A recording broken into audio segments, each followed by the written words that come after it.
So today, myself and Ray are going to bring in the mini series all into one. So we've done physical, cognitive, emotional, and today is what ties it all together. It's reflection, because everything that we go through, everything we learn, is nothing unless we can reflect on it. Because the reflection is how we can really understand context. And I think context is a massive thing. So from a leadership perspective, from a parenting perspective, advice we're given, all of that requires us to have a deeper understanding of which context does that apply and what are the long-term effects of what we're doing. So hopefully you can get something out of that for today to tie in everything you've learned so far. Right? Well, enjoy the episode. Quickly look up, the camera's watching. Yeah. So welcome back to the Identity Human podcast with your hosts, Don and Ray. And we're so glad that you're back and you've decided to come and either watch us because you're on YouTube, what's up? Hi. Or you're listening to us because you're in the car. Hey. I don't know why I said that voice. Anyway. Yeah, why is that a car? So we are on the last installment of the mastery bit, but it's subset of our 12 days of Christmas. We have a little mini series built in. The 4 bits of how to create mastery, how to recognize mastery within yourself, how to recognize mastery within others, so you know who to follow and who not to follow, because there's a lot of those people too. So yeah, everyone taking action that doesn't have necessarily the other bits. So just be wary. So it's for the mastery piece that we put in here is for yourself to work on, but also to recognize who for others that who you should kind of trust. Yeah. So today is about reflection. This is one piece that winds that all in, because it allows you to analyze, see for yourself, either build your confidence or break it down, because there's a balance, or how to recognize within others who you should have confidence in or not have as much confidence in. Because I do think sometimes we write other people off because they may not have the cognitive mastery, but they're speaking from experience. So you also learn what to listen to. Okay. Like they may be telling you a fact that's not a fact, but that doesn't mean that they don't have that feeling that comes with it. Mm-hmm. And so if you can learn what to listen to too, like which layers you can listen to, because you know what they've gone through, that's going to allow you to really take the gold dust that they've got to give. Because I do believe everyone's got gold to give, but that it may not be a book that they've got to give you. It may be a feeling that they've got to give you that you will not find in a book. And sometimes if you've got that book knowledge, the cognitive knowledge, you will write off someone's feeling because the book says otherwise. Yes. But actually it's like, oh, hold on. The book doesn't know everything's got a context. So that's where it allows you to probably speak better languages with other people, speak their language, not be so arrogant in your approach. So you're saying basically it's great for yourself and when you're looking at others to realize that to get true mastery, you need all three. Mm-hmm. But don't dismiss people that might only have mastery in 1 or 2 areas. Yeah, or yourself. Okay. So I know it sounds, there's lots of layers coming in here, but it's once you start to understand at all the different levels, you will then have a way to structure up, am I listening to this person because they know what they're talking about?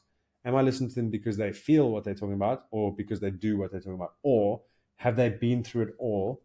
And they've got what it takes to back up, so I can listen to everything. Okay. That really does help. I think it's really important this day and age because you've got a lot of information flowing about from everywhere you go.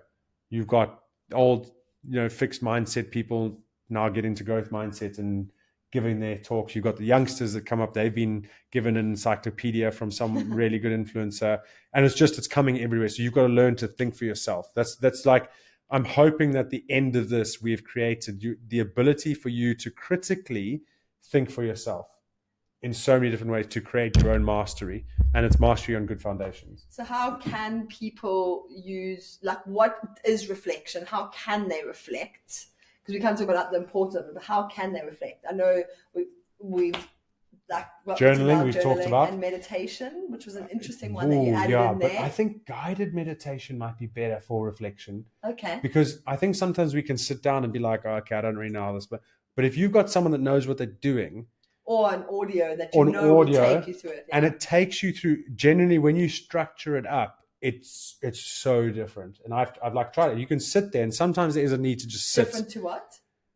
When you try it on your own. Like if someone just doesn't know anything about meditation, again, this could be lacking the cognitive, but doing the practice. Okay. Like they're just sitting down there, I'm meditating, I'm sitting still. Yeah, that was amazing. I thought about nothing. But as soon as you start to add other layers in, someone that knows what they're doing, they take you on an incredible journey and you come away with wow, that's insightful. I didn't know where that came from. And they can explain it. I think that's a really good example. So you've got journaling, you've got, say, meditation, which is what you said, but you also can do other things, friends. So having conversation with friends about, like, what do you think about this? And that leads to that feedback. So feedback can come from people that aren't friends and people that are friends. And even not your friend, but even friends are telling sometimes stories. Even sometimes you talking about it and explaining something to someone allows you to reflect on all the puzzle pieces coming together.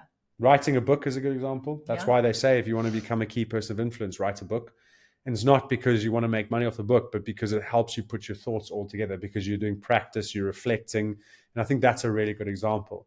And out of interest, why, if there's 3 different types of mastery, why did you feel so like strongly about the fact that we had to have reflection as its own episode?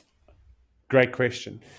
Because, you know, specifically if we're trying to help incorporate a high performance mindset, until I'd seen the reflection bit to make it more intentful and obvious as to why it fits in, I was fully on the cognitive mastery side of things. Like, I was trying to read. I wasn't even looking back at my experiences because I was like, oh, they don't really apply here.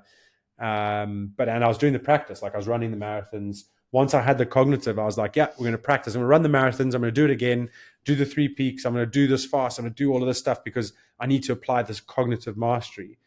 But I wasn't aware that I had way more emotional mastery than I thought because of my experiences. So, and it was only when you reflect. Yeah, we talk about identity a lot. It's called Identity Human. Well, Don, why do you have any understanding of that? Well, think about the emotional mastery. Is I've lived on a farm, got kicked off the farm, moved country, changed identity, went straight into an all boys school, then moved 5 or 6 times every year, then restart again in Cape Town where we moved to university. So I've had lots of shifts, identities, then moving to England, which is another restart. So there's 4 massive stages in my life and where I've had to from rugby. Then retiring from rugby, which is what everyone talks about. So they've had a really settled life up until then. Whereas I've had that like practice, the emotive, but until I actually sat down with a couple of guys over a couple of weeks, it's like this really interesting coaching process. I would never have thought that would tie into Identity Human and why it means so much to me. But now that I've reflected on it, I'm like, I'm leaning into that. Like, don't talk to me on a cognitive level just about identity, because there are certain things that you're not going to be aware of that lie deeper than what we can all talk about on social media. And it's reflection. And it was truly just out of reflection. They made me sit and they made me talk for an hour on certain. So either like that's where you mentioned earlier, like journaling, talking to friends, storytelling, meditating, like working through. It's on Inside Out 2. Yes. When that old the emotion, they have like depression, anger, excitement, and then nostalgia comes through, and she's like the granny. She's got the walking stick, and she opens the door from the side. She's like, "Hi, dears, I'm here to talk about the good." And they're like, "Not yet, nostalgia." And she's like, "I'll come back later." So that's because the girl's 14 years old. But actually, nostalgia is where you get that reflection, because it reminds you of bits of who you are, what you've been through, those really deep, intensive memories that you may not think about. It allows them to pop up and release emotion. And when you release that, then your brain starts to link them with the new things that you've learned. Okay. And so that reflection cycle kind of ties into our circular thinking. Is it allows you to move on and move through and learn and gain new wisdom that you haven't necessarily learned before. If you go back to like episode, I know there was a solo episode when I did the 5 stages of wisdom. Okay. It was that. It's like you take action, you learn wisdom, and then you reflect and you realize that the wisdom you learned isn't really wisdom at all. Gains you new wisdom, and then you repeat that over and over again. And that's where reflection for me ties those 3 levels of mastery in. Okay, very cool. So what is the challenge for today? Well, the challenge is awesome, because go and talk. I've said it in the emotional mastery, and it really ties in here. Is go and talk to someone that knows you well and ask them to reflect on who you are, what your patterns are, like some really cool stories about what they think of you. Like, what's a question? Can you tell me about some of the things that I did as a kid that you remember? Okay. Can you tell me some of the things that we did at university that you remember from your point of view? And that you just get people to start talking and be like, oh yeah, I forgot that. Oh yeah, because it's from their point of view. Okay. You could journal, and we spoke to the journaling guy. Go and listen to his episode on this before. He talks about if you've got something intense to journal on, 2 hours, but it's not 2 hours one stop. It's like 40 minutes over 4 days, and see what comes out. And that reflection in journaling is going to give you some really good things to think about. Okay. Or go and get some feedback. So if you've got your business, ask your team for some feedback as how you've been coming across, because there'll be people around you that'll give you feedback, but they won't give you feedback unless you ask. Okay. So for example, I won't give people feedback unless they ask, because don't give people unwarranted attention and they're not open to it. Unless obviously there's a certain reason to, like they're a direct employee. But those people that are around you, like I could say, Ray, can you just give me some feedback on what you think I've hold your nose there if you're going to sneeze. Hold it. No, you didn't do what I said. You didn't take action. So now you've got no mastery of it. You just sneezed. It's fine. Bless you, by the way. So are there like the key things they could do? It's between Christmas and New Year's, or I don't know when we're going to put this episode exactly. Either do like really reflect on something in your journal, like do a journal prompt where you really reflect on a past story, a past memory, or ask someone. And especially if you've got something that you're trying to learn specifically, even better. So if you're trying to learn guitar playing, reflect on when you've been interested in musical instruments before, because then you might realize what music you enjoyed. So then you'll know what guitar songs to try and play. Because if you can link how those made you feel in the past with the present, you will probably apply yourself even better to learn that song. And if you're listening to this, you might think, it's a busy time of year. I don't see how this adds value to my life. Now, remember, the purpose of us putting together these episodes was to give you 12 days where you take small action to prepare you for 2025. So if you really want to make a difference for your next year, you need to, you can listen to this episode and move on and do nothing with it, but then nothing's going to change. So if you want to see change, if you want 2025 to be the year that you achieve those things you're looking to do, then you have to change what you are doing. I actually put a quote up from Jim Rohn tonight on Instagram that said, if you don't like something, change, just move on. You're not a tree. It's like you don't have roots that are set so deep that you can't make that difference. So if there's something that you want to change, the only thing that's stopping you from changing is you. And any excuse that just popped in your head, that if you said, Don, but it's you. It genuinely is you. Any change you really, really, really 10 out of 10 want to make, you can make.